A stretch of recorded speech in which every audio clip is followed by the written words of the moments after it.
सर्वमङ्गलमाङ्गल्ये शिवे सर्वार्थसाधिके शरणे त्र्यंबके गौरी नारायणी नमोस्तुते। भाग्य चैनल के सभी दर्शकों को जय माता दी। दर्शकों, आपका दिन मंगलमय हो, आपके जीवन में बहुत सी खुशियाँ आए। मैं माँ भवानी जगदम्बा गौ माता से ऐसी प्रार्थना करता हूँ। दर्शकों, प्रत्येक विषय पर हम लोग बात करते हैं, वह विषय जो होता है वो स्वयं के लिए होता है। किस प्रकार से हमारा जीवन उत्कृष्ट हो, हमारी परेशानियाँ, धन, यश, लक्ष्मी, कीर्ति के लिए हम लोग सदैव बात करते हैं और प्रत्येक व्यक्ति इन चीज़ों को सुनने के लिए उत्सुक होता है। लेकिन दर्शकों, आज हम बात कर रहे हैं भारत माता की, गौ माता की। गौ माता का हमारे जीवन में कितना बड़ा महत्व है। वह किसी मजहब, किसी धर्म से उसका माँ का संबंध नहीं होता है। अब सारी दुनिया गौ माता को इतनी श्रेष्ठ क्यों मानती है? उसको माना नहीं जा रहा, उसके अंदर ऐसे दिव्य गुण हैं जो उसको श्रेष्ठता प्रदान करते हैं। स्वयं भगवान श्री कृष्ण ने गौ माता को, गौ माता की रक्षा के लिए इस धराधाम पर प्रकट हुए। विप्रधेन सुर संत हित लीन मनुज अवतार। जो भगवान स्वयं प्रकट होते हैं वो संत, महात्मा, ब्राह्मण, गौ, इनकी रक्षा के लिए भगवान प्रकट होते हैं। और जब पृथ्वी पर बहुत अधिक अत्याचार, शोषण, अन्याय, तो गौ माता वह दर्शाती है, इंडिकेट करने के लिए गौ माता है। जिस प्रकार से दर्शकों, हमारे शरीर में हमें यदि कष्ट हो रहा है तो हमारी आँखों से पता लग जाए, हमारे चेहरे के भाव से उस चीज़ का पता लगता है। कुछ लोग होते हैं अपने को छुपाना चाहते हैं, अपने दुख को, अपने कष्ट को, लेकिन वो दिख जाता है। कहते हैं face is the index of mind. आप चेहरा प्रतिबिंब है, दिखता है उससे। उसी प्रकार से इस पृथ्वी की जो आत्मा है, जो पृथ्वी का स्वरूप है, वह गौ है। इसका प्रमाण है, शास्त्रों में इसका प्रमाण है। देवी भागवत में इसका व्याख्यान है। जब पृथ्वी व्यथित हो गई दुष्टों के, पापियों के आचरण से, क्योंकि ये माँ की गोद है, इस पृथ्वी पर जब अत्याचार बढ़ जाता है तो क्या होता है, उसे वह व्यथित होती है, रोती है, और रो करके कहाँ गौ का रूप धारण किया है पृथ्वी ने। इसलिए पृथ्वी क्या है? गौ है। और गौ क्या है? जब गौ पर अत्याचार, गौ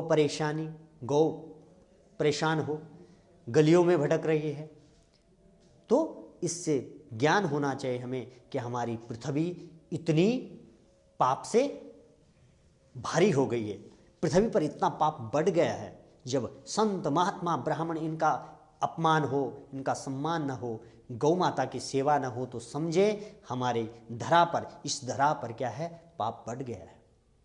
तो वही हुआ। और गौ माता देवताओं के पास गई।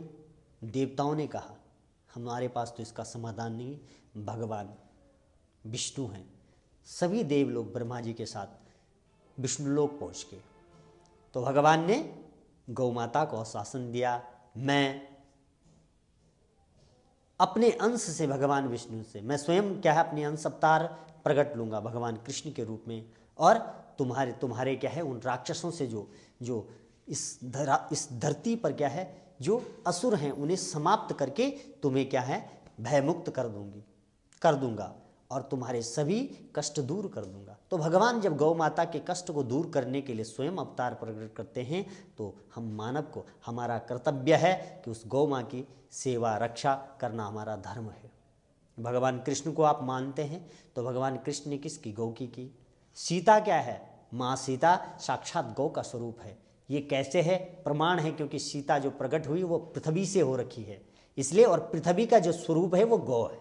गौ माता को राष्ट्र माता घोषित करने के लिए पूरे विश्व में, भारतवर्ष में जो एक विश्वव्यापी आंदोलन 28 फरवरी को दिल्ली के रामलीला ग्राउंड में सभी लोग एकत्रित होंगे और अपना गौ माता के प्रति अपना भाव व्यक्त करेंगे तो आप सभी लोग जो भी समय दे सकता है तन मन धन से, वो गौ माता के लिए अवश्य हमें समर्पित होना चाहिए।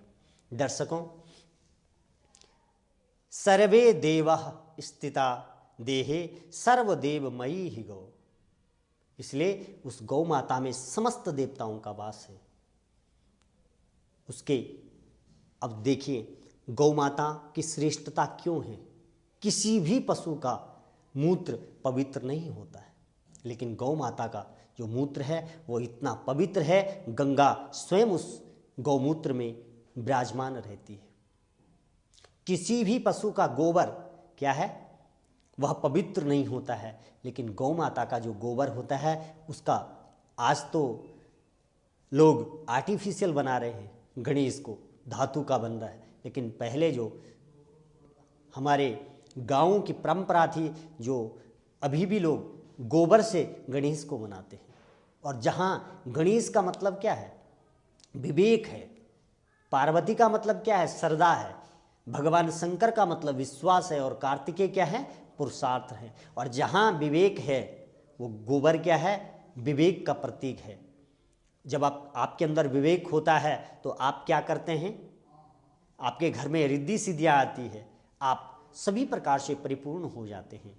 तो गोबर का गणेश बनता था, तो उस गोबर में गणेश का वास है, लक्ष्मी का वास है। जिस घर में गोबर का लेपन होता है, गोबर की धूप जलाई जाती है, उस घर में समस्त देवता बिना बुलाए ही अपने आप आ जाते हैं। उस गौ माता का इतना बड़ा महत्व है दर्शकों कि गौ की महिमा को व्याख्यान नहीं किया जाता है। जब एक बच्चा होता है और माँ का दूध उसे नहीं मिलता है तो डॉक्टर भी उसको कहते हैं गाय का दूध इसको पिलाना, अर्थात माँ नहीं है तो दूसरी माँ गौ माता का दूध उसको दिया जाता है। उसके रोम रोम की इतनी पवित्रता है कि उसका व्याख्यान शब्दों में नहीं है, उसका महत्व समझना हम लोगों को चाहिए। एक समय की बात है, गुरु नानक जी मक्का मदीना में गए थे। हमने एक व्याख्यान सुना तो पहले लोग संत महात्माओं का बड़ा सम्मान सत्कार करते थे। तो गए तो कहा, महाराज बाबा आप कुछ तो बताएं अपने, क्योंकि आप के जो गुरु नानक जी के विषय में, उन्होंने कहा हमने आपके विषय में बहुत सुना है, पूरा विश्व आपके विषय में जानता है, आप धन्य हैं, हम आप हमारी धरा पर आए हैं, तो कुछ बोलिए। तो कहा, 184 जोनी बिची भूषा मंगल खाए, और गौ जून दी बिची फिर आदम दे ही पाए। इसलिए दर्शकों, यह संसार, इस संसार में यदि आपने गौ माता की सेवा सत्कार किसी भी भाव से करें, आप इसका जरूरी नहीं आप तन से कर सकते हैं, मन से, धन से, जो भी आपके पास भाव है वो करिए। पहले ज़माने में जब पहले लोगों के घर घर में गाय होती थी तो सभी लोग स्वस्थ, निरोग और प्रसन्न रहते थे। आज तो लोगों के पास बहुत सा धन होने के बाद शांति नहीं है, अशांति है, और पहले कुछ भी नहीं होता फिर भी शांति थी। इसलिए गौ माता का हमारे जीवन में बड़ा महत्व है। अब कहते हैं, उत्तर दिशि ऋषि बसत है, सुरपुर को सोपान, गौ गंगा नित सेवहि सुचि हिमवंत महान। इसलिए जो उत्तर दिशा में ऋषियों का वास है, और उत्तर दिशा में कौन है, हिमालय है। हिमालय में क्या, भगवान शंकर का वास है, भगवान शंकर विराजमान होते हैं। और जब समुद्र मंथन हुआ था तो गाय को ऋषियों को दे दी गई थी। इसलिए ऋषि जब उत्तर में रहते हैं तो गाय वहाँ रहती है, गंगा वहाँ से निकलती है। तो ऋषि मुनियों ने भी सेवा किसकी की, गौ और गंगा की। भगवान शंकर बड़े प्रसन्न रहते हैं। तो आप लोग, भाव हमारे अंदर अवश्य होना चाहिए। आप किसी भी भाव से, किसी गौ माता की सेवा आप किसी भी चीज़ से कर सकते हैं, तन मन धन आपके पास जो है उस भाव से आप उसकी सेवा कर सकते हैं। नहीं है तो भगवान से प्रार्थना कर सकते हैं, जो इस देश में, संसार में गौ माता के हित के लिए कार्य करते हैं, उन्हें परमात्मा सदैव उनका साथ दे। तो अनेक प्रकार होते हैं सेवा करने के। गौमूत्र का यदि आप घर के अंदर छिड़काव करते हैं तो बहुत सी नकारात्मक ऊर्जाएं समाप्त हो जाती है। गौ माता के पास यदि आप कुछ समय के लिए रहते हैं तो आपको एक एनर्जी मिलती है, एक पॉजिटिव एनर्जी मिलती है और आपकी नकारात्मक ऊर्जा समाप्त हो जाती है। एक अलग सा संचार, हमारे रक्त का संचार हो जाता है, हमारे विचारों का एक मस्तिष्क में एक अलग से विचार का प्रभाव हो जाता है। तो गौ माता की महिमा बड़ी अपरंपार है। आप उसे किसी भी भाव से पूजिए, चाहे स्वार्थ से पूजिए। जो लोग, कुछ लोग नहीं मानते हैं, वो उसकी पवित्रता से उसको मान सकते हैं।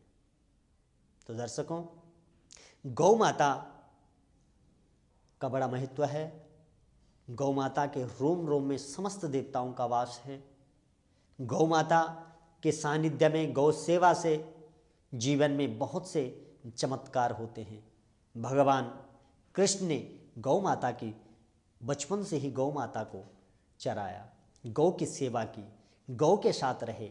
और गोधूलि बेला जो होती है, हमारे शास्त्रों में भी जो कार्य किसी भी समय निषिद्ध होता है, उसे गोधूलि बेले में करने से उस समय कोई भी किसी भी प्रकार का दोष नहीं लगता है। चाहे पूरे दिन भर नहीं समय न हो, लेकिन गोधूलि बेला का जो समय होता है वो पवित्र माना जाता है। उसमें किसी भी कार्य को करने से सिद्धि प्राप्त हो जाती है। गौ माता के चरणों की रज भगवान कृष्ण ने मुंह में, जैसे ही मिट्टी को मुंह में रखा, क्योंकि वो गौ माता के चरण उस मिट्टी पर पड़े थे, तो पूरा ब्रह्मांड दिखाई दिया। माँ यशोदा को पूरा ब्रह्मांड दिखाई दिया। क्यों? उस मिट्टी का चमत्कार है। इसलिए दर्शकों, यदि भाव नहीं है तो आप जीवन में कुछ भी प्राप्त नहीं कर सकते हैं। ये सिर्फ भाव की बात है। देवताओं और असुरों में यही तो फर्क होता है।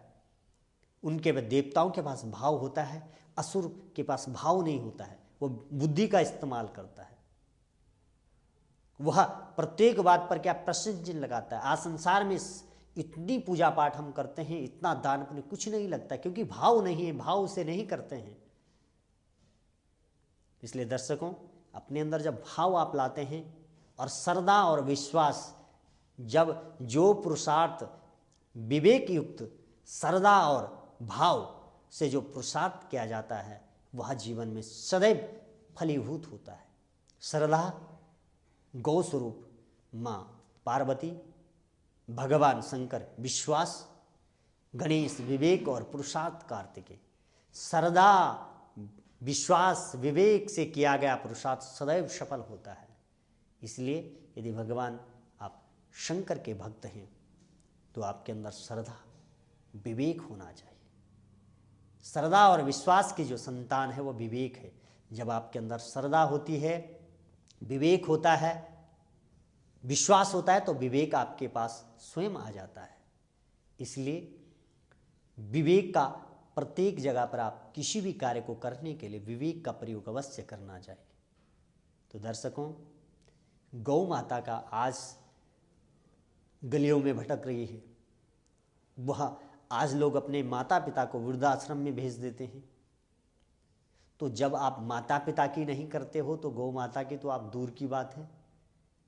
इसलिए दर्शकों, जो आप किसी के साथ व्यवहार करते हैं वही आपके साथ होता है। आज यदि आप माँ का सम्मान नहीं करते हैं, सेवा नहीं करते हैं, तो कल जो आने वाला समय है आपकी भी वही दशा होगी।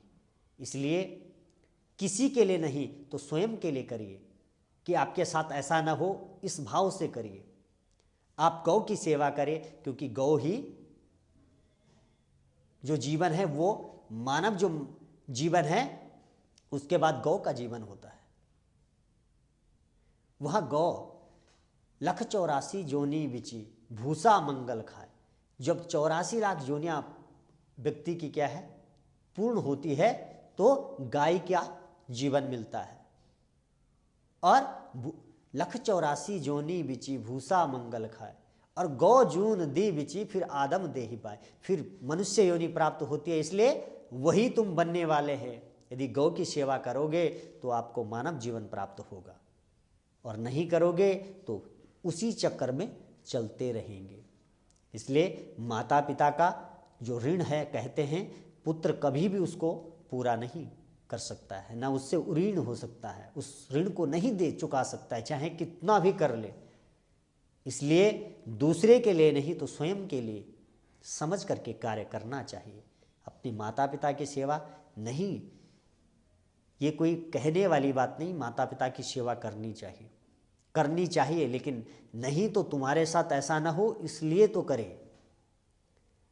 गौ माता की सेवा के लिए पूरा संसार, पूरा भारतवर्ष में 28 फरवरी को दिल्ली में रामलीला ग्राउंड में सभी लोग एक विशाल रैली का आयोजन, जिसपे सभी देशवासी गौ माता के लिए, गौ माता को राष्ट्र माता घोषित करने के लिए अपनी इस आंदोलन में सभी लोग शिरकत करेंगे, सभी लोग अपने भाव व्यक्त करेंगे।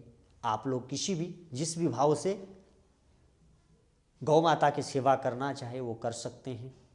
तो दर्शकों, गौ माता के कि प्रत्येक रोम रोम में क्या है, भगवान का वास है। गौ माता का, जिस घर में गौ माता होती है वहाँ की जो एनर्जी होती है वह सदैव पॉजिटिव एनर्जी होती है। जो नकारात्मक ऊर्जा होती है वो स्वतः ही समाप्त हो जाती है। यदि आप 10 मिनट के लिए गौ माता के सानिध्य में रहते हैं तो आपके शरीर की जो नकारात्मक ऊर्जा है वो पॉजिटिव एनर्जी में बदल जाती है। इसलिए गौ माता का हमारे जीवन में बड़ा महत्व है। गौ माता, भगवान कृष्ण ने गौ माता के लिए इस धराधाम पर प्रकट हुए और गौ की सेवा की, और गौ सेवा से और गौ के दूध से, दृत से का सेवन करके समस्त राक्षस असुर जाति का विनाश किया। इसलिए यदि आप किसी भी कार्य में बिना पूजा में भी यदि आपका पंचामृत में भी गाय के दूध का, धृत का प्रयोग किया जाता है। इसलिए गौ माता की प्रत्येक शरीर, संपूर्ण शरीर साक्षात जगदम्बा का वास है। साक्षात जगदम्बा इस धराधाम पर कलयुग की देवी गौ है।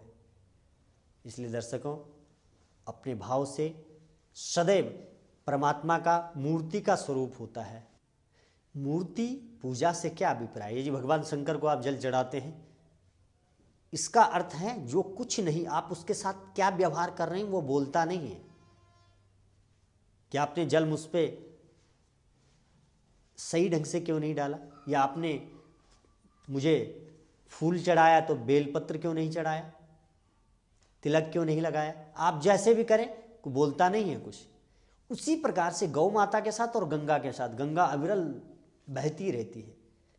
गंगा में अपवित्र है या पवित्र है, या राख को प्रभावित कर रहे हैं, या उसमें कपड़े धुल रहे हैं, आप प्रदूषित कर रहे हैं, वो बोलती नहीं है। इसलिए साक्षात परमात्मा का अर्थ है वो बोलता नहीं है, वो अपना प्रभाव दिखाता है।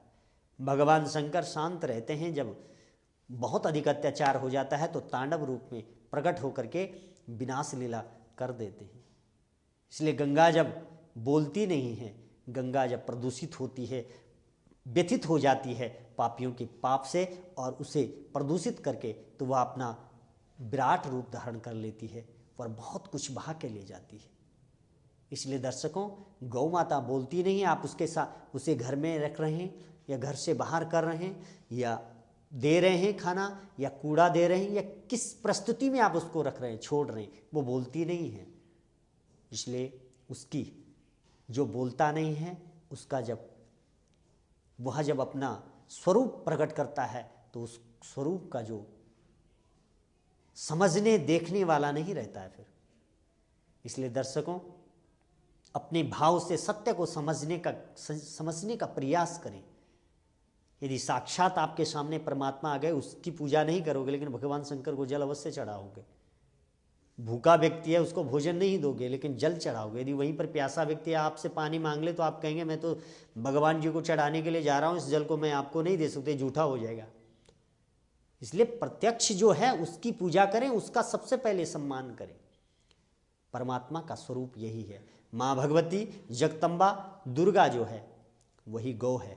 इसलिए गौ की यदि सेवा करते हैं तो वास्तव में माँ जगदम्बा प्रसन्न हो जाती है, भगवान कृष्ण प्रसन्न हो जाते हैं, राम प्रसन्न हो जाते हैं, क्योंकि सीता ही गौ है। पृथ्वी से सीता प्रकट हुई और गौ माता में जब पृथ्वी ने अपनी व्यथा सुनाई तो गाय के रूप में प्रकट होकर के देवताओं के पास गई। इसलिए दर्शकों, गौ माता के प्रति अवश्य अपना भाव रखना चाहिए। गौ माता पूजनीय है, पूजनीय रहेगी। और उस गौ के जहाँ पूजा हो, गौ का जहाँ सम्मान हो। कई लोग प्रश्न करते हैं गौ माता स्वयं इतनी शक्तिशाली अपनी रक्षा नहीं कर सकती है। माँ सिर्फ देखती है मैंने जिन पुत्रों को जन्म दिया वो मेरी सेवा करने लायक हैं या नहीं हैं, फिर वो अपने आप भी देख सकती है। इसलिए पुत्रों की पहचान है वास्तव में वह अपने जिन पुत्रों को उसने जन्म दिया है वो उसकी सेवा करते हैं या नहीं करते, वो उसे देख रही हैं। इसलिए वो भी समय आ जाएगा जब वह स्वयं अपने काली रूप में प्रकट होकर के समस्त असुर जाति का विनाश कर देगी। दर्शकों, जय माता दी, जय गौ माता दी। आप देखते रहें भाग्य चैनल। आपसे फिर मुलाकात होगी, तब तक के लिए जय माता दी।